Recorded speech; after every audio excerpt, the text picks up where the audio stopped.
¿Qué tal, amigos? Bienvenidos a otro programa de Conversando con Correa, esta vez con un tema, como siempre, muy interesante, los movimientos sociales para la defensa ciudadana. Y tenemos como invitada una querida amiga y una voz tremendamente autorizada para hablar al respecto.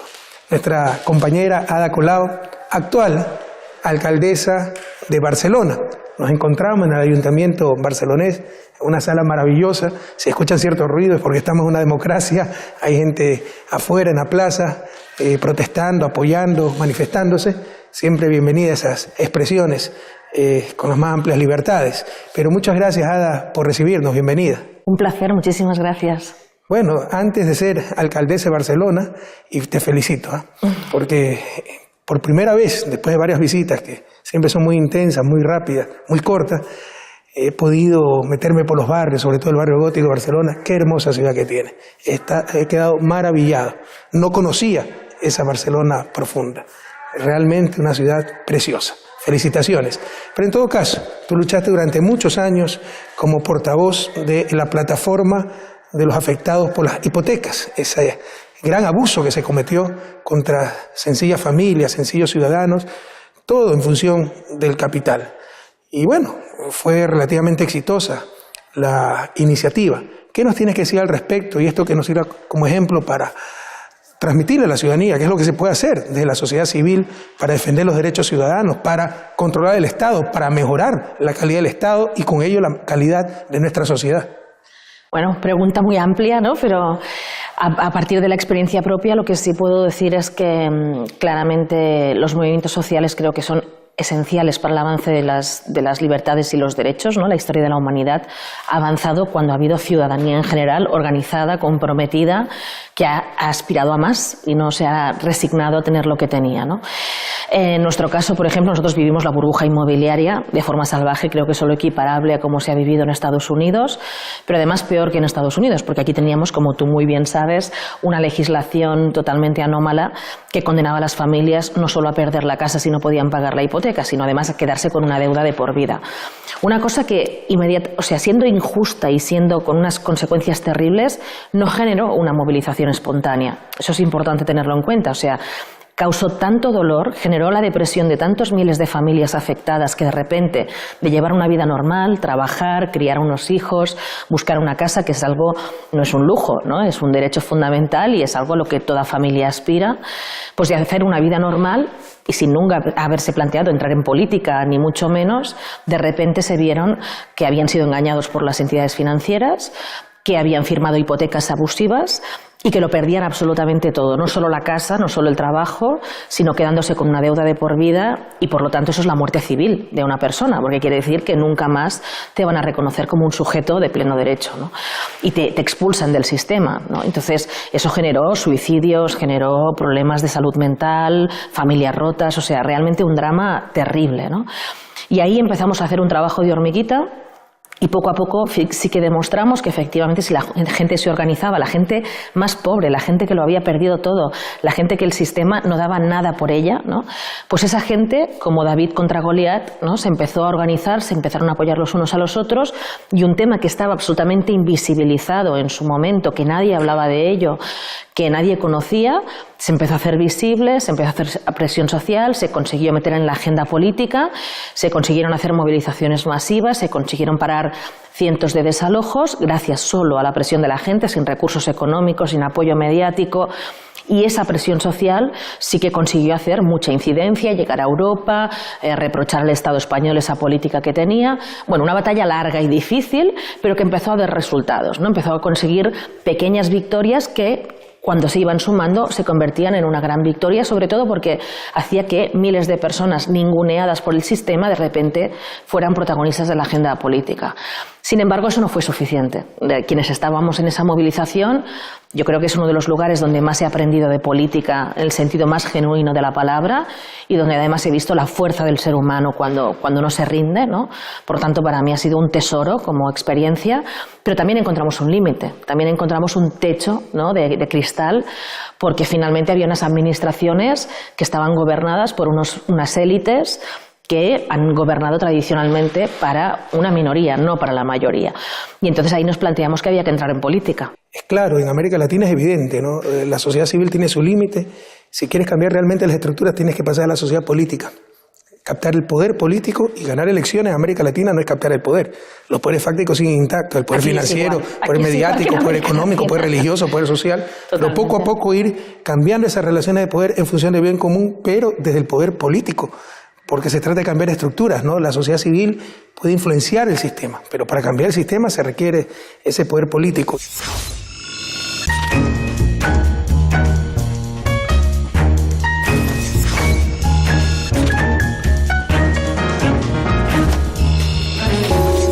Bueno, tú sabes que estuvimos involucrados también en la lucha por el derecho de la gente, protegerla, ¿no?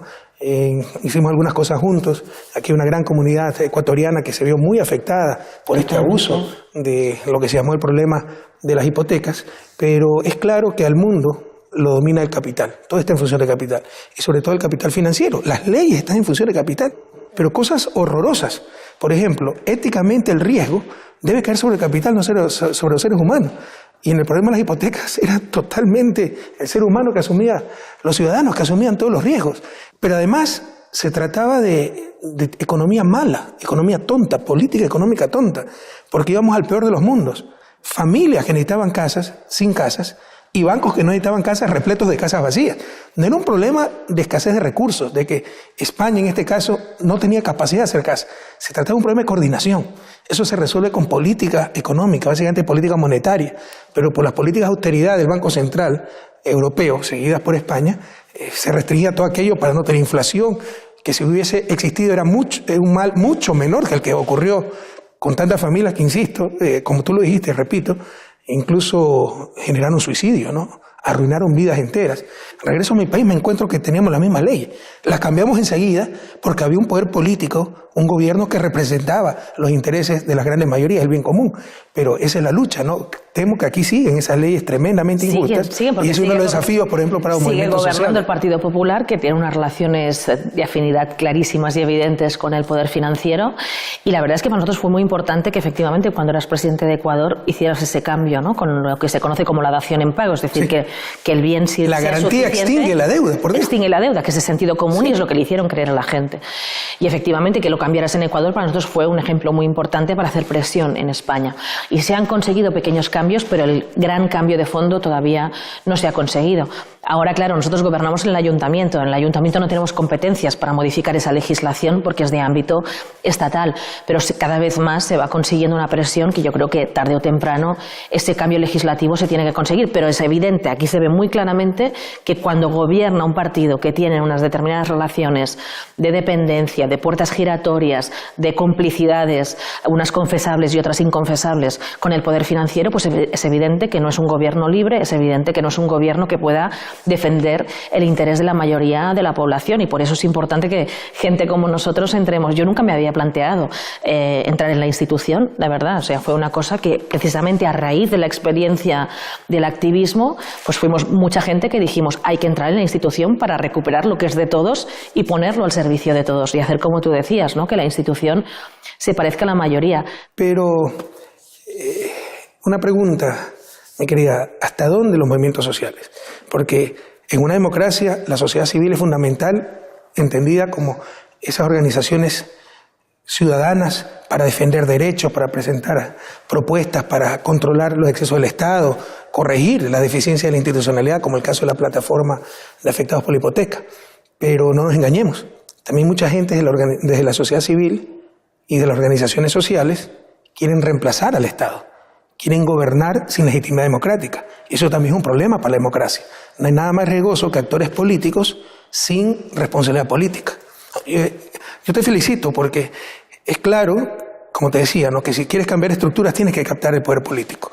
Y muchas veces los auténticos activistas sociales, ¿no? Representantes de organizaciones sociales, tienen miedo de entrar a la política por vanidad, para que no digan que están buscando el poder, para no ensuciarse, etcétera, ¿no? Y tal vez un deber, si en verdad quieres cambiar las cosas. Hay que dar ese paso, no hay que tener temor. Pero sí hay un problema cuando desde los movimientos sociales se quiere reemplazar al Estado, ¿no? Se quiere gobernar, se quiere hacer políticas públicas, ¿no? Y no hay nada más peligroso para la democracia que actores políticos sin responsabilidad política. Muchas veces, bueno, ya tenemos cigarrillos sin nicotina, tenemos cervezas sin alcohol, tenemos café sin cafeína, ahora quieren tener políticas sin políticos. Eso es muy peligroso para la democracia.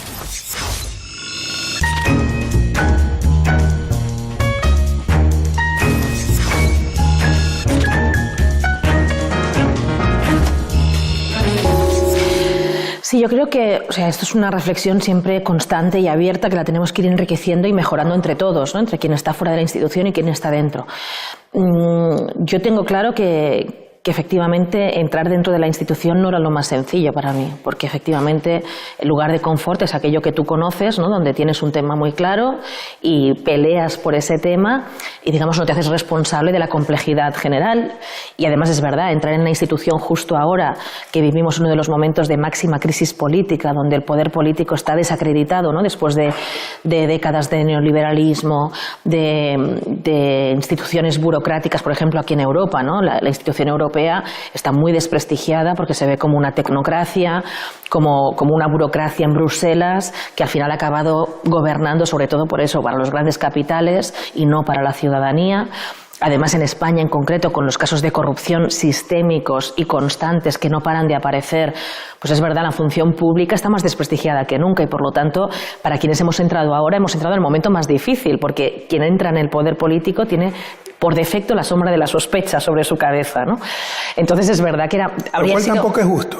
No es justo. Porque y seguramente, así van a espantar a la gente buena que quiere entrar en política. Evidentemente, y yo incluso hago autocrítica, y creo que cuando yo estaba como movimiento ciudadano fuera de la institución, pues seguramente hacíamos críticas muy gruesas, ¿no? Donde pones a todo el mundo al mismo nivel, y eso finalmente haces un flaco favor a las instituciones democráticas. Pero hay que poner en valor... La satanización de la política es una de las estrategias para evitar cualquier cambio. Totalmente. Sobre todo, y para debilitar las instituciones democráticas. En realidad es como la latinoamericana, donde hay tanto que cambiar, hay tanta injusticia.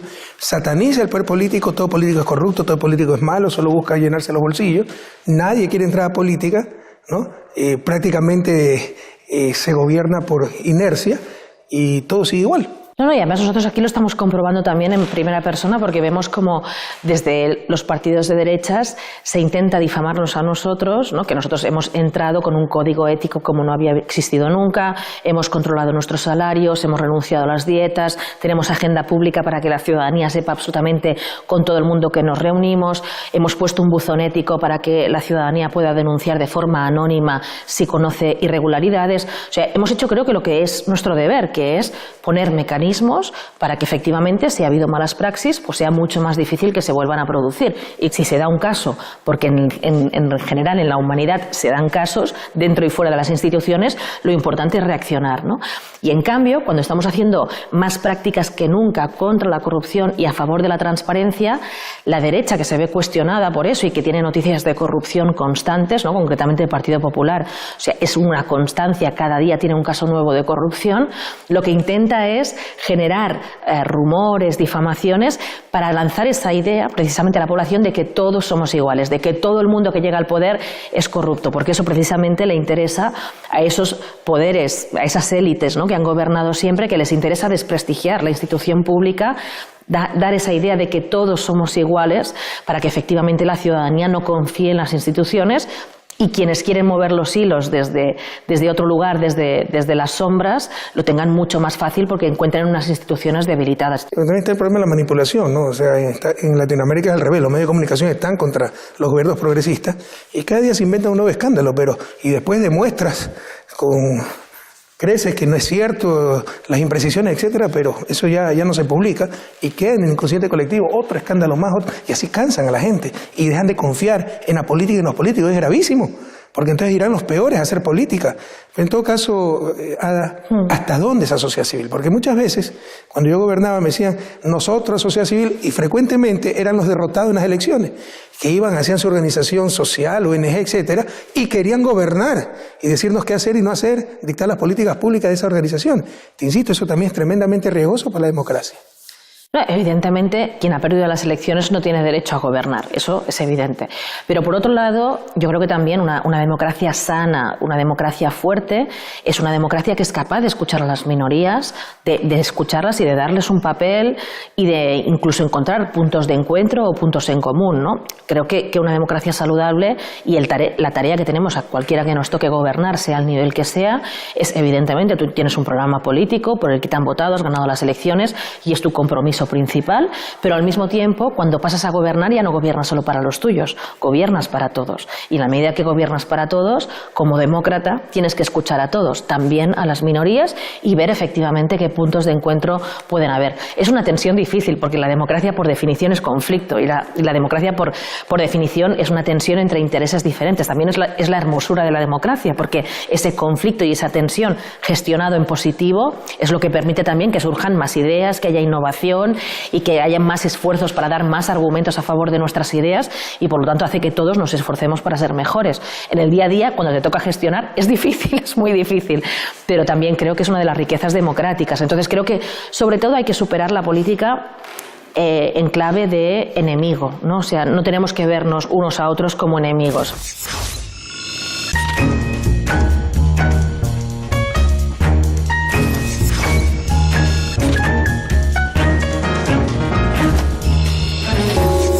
Demócrata debe estar de acuerdo con la democracia participativa, escuchar a todos, pero finalmente debes gobernar, debes tomar decisiones. Claro. Y el hacedor de política debe tener legitimidad democrática, el que fue electo para aquello, ¿no? Pero muchas veces quieren, o sea, la pregunta más concretamente, ¿hasta dónde esas organizaciones sociales pueden involucrarse en política? No en el sentido de buscar el bien común, todos debemos estar involucrados.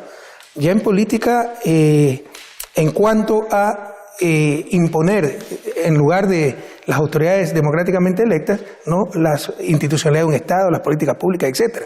Porque hay organizaciones sociales que se involucran ya en política partidista, ¿no?, y ya en opciones ideológicas, y ya en políticas no defendiendo un grupo, un sector, no defendiendo una causa como la plataforma afectada por las hipotecas, sino la clase de Estado que quieren, que no fue votada en las urnas, que incluso fue derrotada muchas veces esa propuesta en las urnas, pero asumiendo el rol de representante de la sociedad civil, quieren reemplazar a las autoridades democráticamente electas y ser los hacedores de políticas públicas. ¿Es eso correcto? ¿Hasta dónde deben ir? No, claro, yo creo que hay unas reglas del juego que todo el mundo debe respetar. O sea, la democracia se basa en eso. Entonces, cada uno tiene su papel, insisto, todos deben ser importantes.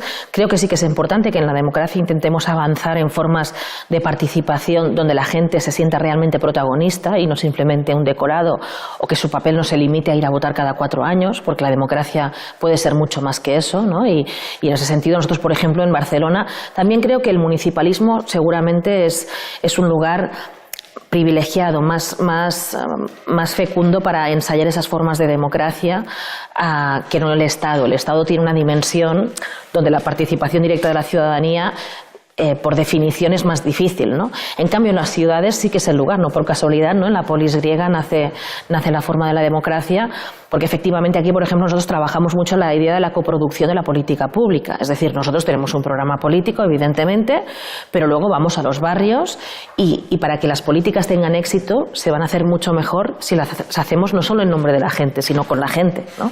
Entonces, por ejemplo, desde la cosa más pequeña, cualquier equipamiento de barrio que tiene que hacer servicio a ese barrio, si el barrio lo siente como propio, si puede participar de su gestión, seguro que va a funcionar mucho mejor, seguro que va a ser mucho más útil y va a dar el máximo rendimiento. Entonces yo creo que hay que trabajar y ensayar, ¿no?, esas formas de participación donde entra también lo que dices tú, la responsabilidad, porque por ejemplo, si nosotros por ejemplo podemos hacer un equipamiento para gente mayor o para la gente joven en un barrio determinado. Podemos hacer una gestión cívica en lugar de una gestión directa del ayuntamiento o una gestión a una empresa, que es lo que se hacía hasta ahora, ¿no? O gestionaba el ayuntamiento o gestiona una empresa a través de una subcontrata. Hay otra forma de gestión que es la gestión cívica, que es que compartimos la gestión los vecinos y el ayuntamiento, pero entonces también compartimos la responsabilidad. Entonces creamos un órgano formal donde participamos todos y todos nos responsabilizamos de que los números salgan, de que se atienda a todo el mundo, de que el equipamiento cumpla con sus funciones, y entonces efectivamente participamos todos de la gestión, pero todos somos responsables, ¿no? Eso es clave, asumir responsabilidades. La sociedad política, entendida como aquellos agentes que participan del poder del Estado, ¿no? ¿no?, de la institucionalidad y de la autoridad pública, con capacidad de tomar decisiones, ejercer el poder. También son representantes de la sociedad civil. Y muchas veces se quiere hacer una dicotomía, ¿no?, como que si la sociedad política está representando, qué sé yo, a los marcianos, y la sociedad civil auténtica representante de los ciudadanos. Eso tampoco hace bien a la democracia. Como tú has dicho, son complementarias, ¿no? Ambas representan a los ciudadanos, a la sociedad civil, entendida como el conjunto de ciudadanos de diferentes perspectivas, los unos manejando la estructura del Estado, los otros, ¿no?, organizando a los ciudadanos para mejorar ese Estado, para controlar los excesos del Estado, para defender causas específicas y con claros límites democráticos, ¿no? Si no se han ganado elecciones, pues son los que tienen esa legitimidad democrática los que tienen que hacer las políticas públicas escuchando a todos. Pero tampoco una ONG, una organización social, por importante que sea, puede pretender reemplazar al Estado y reemplazar la administración de ese Estado. Claro. Sí, luego yo creo que ahora hay movimientos que lo que plantean son cambios de fondo. Los últimos años hemos visto varios ejemplos, ¿no? Y que generan, que interpelan, yo creo que también los movimientos sociales más interesantes y que más ayudan a avanzar en la humanidad son los que interpelan por todos por igual, porque los que interpelan solo a la administración pública en realidad no deja de ser una posición un poco paternalista, ¿no?, donde estás interpelando al papá Estado para que resuelva los problemas. Para mí los movimientos sociales más interesantes, más transformadores, son los que interpelan al conjunto de la sociedad. Por ejemplo, ahora mismo el movimiento feminista, ¿no?, está interpelando al poder político, a la estructura económica, porque tiene mucho que ver con la estructura económica, el hecho de que haya la mitad de la población que ahora mismo cobre menos simplemente por el hecho de mujer cuando trabaja igual o más que los hombres, el hecho de que se tenga que hacer cargo del trabajo de cuidados gratis, sin reconocimiento, y que se considere que el trabajo de cuidados es solo cosa de mujeres y no de hombres. Y eso creo que perjudica no solo a las mujeres, también a los hombres, porque se están perdiendo algo tan hermoso como es cuidar a los propios hijos, que creo que nadie se lo debería perder, ¿no? Entonces, esa cuestión está afectando a la estructura misma del sistema económico que se ha levantado sobre la base de esa desigualdad, ¿no? Y por lo tanto ese movimiento feminista creo que es una de las grandes esperanzas del siglo XXI, porque cuestiona las formas de vida, no al poder político, al conjunto de la sociedad, que dice cómo estás funcionando en tu casa, cómo estás funcionando en el trabajo, cómo estás funcionando en el espacio público donde no somos iguales y por la noche las mujeres tenemos miedo porque nos pueden violar o nos pueden asesinar. Y eso está planteando cómo mejoramos el conjunto de nuestra sociedad, cada uno desde su lugar, pero apuntando a la misma estructura, ¿no? Esto ha dicho el punto clave, la corresponsabilidad. Entonces todos debemos entender que tenemos la responsabilidad de sacar adelante la sociedad y esa representación institucionalizada de la sociedad por medio de la cual la sociedad realiza la acción colectiva que es clave para el desarrollo, para el buen vivir, para el bienestar, que se llama Estado.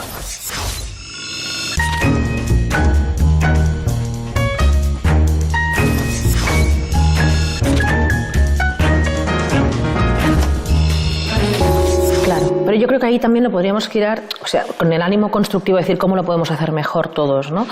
Yo creo que también aquí hay que hacer un poco autocrítica, al menos en Europa, a la socialdemocracia y a los partidos de izquierda más tradicionales, que seguramente con la mejor de las intenciones, ¿no?, hicieron una lectura después de la Segunda Guerra Mundial de, bueno, pues ahora hemos conseguido un estado del bienestar donde se garantizan unos derechos básicos, que es una conquista importantísima. Aquí en Europa. Sí, exacto, hablo en Europa. Estamos en esa lucha en América Latina. Pero es una conquista importantísima, pero no es suficiente, ¿no? Yo creo que hubo ese error. Entonces, y de alguna manera aquí lo vivimos en España con la transición de la dictadura, ¿no? Hace algo más de 40 años, se hicieron cosas muy bien hechas, ¿no? Se consiguieron, se dignificaron los barrios, se consiguieron servicios públicos y se consiguieron muchas cosas sustantivas para mejorar la calidad de vida de la gente, pero no incorporar esa idea de que la política progresista no es solo una buena gestión, sino que es también pedagogía, es educación en valores.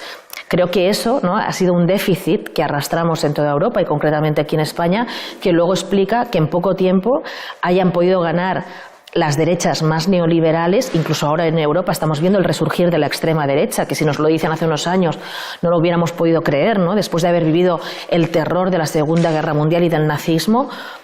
nadie podría creer que realmente puedan volver a resurgir la extrema derecha con esas ideas en el corazón de Europa.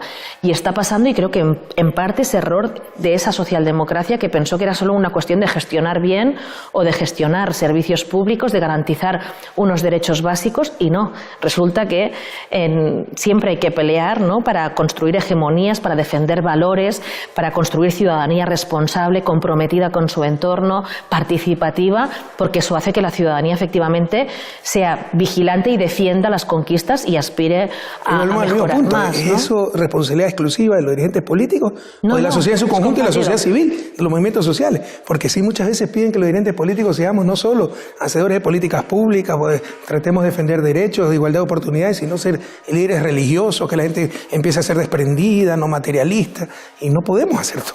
Claro. Y esa educación, yo coincido contigo, o sea, para que funcione cualquier sistema, lo fundamental son esos principios, esos valores, que vienen a través de la educación, pero vienen a través de la familia, vienen a través de la sociedad, no solo el ejemplo que transmiten los dirigentes, en este caso los dirigentes políticos, pero dentro de ese contexto europeo y mundial, ¿cuál es el rol urgente, el desafío prioritario de las organizaciones sociales? Pues yo creo que eso, que construir ciudadanía, ¿no? Que en esa sociedad neoliberal que le ha interesado que el ciudadano, ¿no?, ha construido ese imaginario del self-made, ¿no?, de que cada uno tiene que labrarse su futuro por sí mismo y solo, que nadie te va a ayudar, y que ha generado esa sociedad consumista, bueno, que Pepe Mújica critica también, ¿no?, de esos valores del consumismo, del individualismo, de que todo se reduce a la materialidad. Bueno, eso nos ha llevado a una sociedad muy desigual, a una sociedad de muchos individuos solos, en realidad, ¿no?, a esa sociedad de ganadores y perdedores, donde en el fondo al final la mayoría somos perdedores de una manera o de otra, y donde por mucha riqueza material que haya, al final aumenta la infelicidad. Y esa conciencia en el fondo del poder que tenemos, ¿no?, es hacer ciudadanía. O sea, juntos construiremos el futuro de nuestros hijos y nuestras hijas. Así que en nuestras manos está, cada uno con su poder limitado que tenga, como ciudadano, como organización social, como responsable político, como actor económico, cada uno debe tomar esa decisión crucial, ¿no?, de cómo quieres que sea la humanidad. Es la ética kantiana, ¿no? Piensa cómo quieres que sea la humanidad y actúa tú en consecuencia. No responsabilices a los demás. Empieza a hacer ahora, aquí, hoy, y no esperes a mañana la humanidad que a ti te gustaría ser, ¿no? Construir ciudadanía, también lo dijiste, asumir responsabilidades. Totalmente. No esperar que el resto lo haga. Uno tiene que hacer también, uno tiene que involucrarse. Muchas veces queremos que cambie todo sin cambiar nada, sin cambiar nosotros mismos. Sí. Todos debemos cambiar, todos debemos aportar un poco a tener una mejor sociedad, un mejor planeta, un mejor futuro para nuestros hijos. Muchas gracias. Un placer. Querida, qué calidad de alcaldesa que tiene Barcelona, qué calidad de líderes sociales que tiene España y Europa. Te felicito, he aprendido mucho. Esta conversación la he disfrutado muchísimo, y para ustedes, queridos amigos, hasta muy pronto en otro programa más de Conversando con Correa.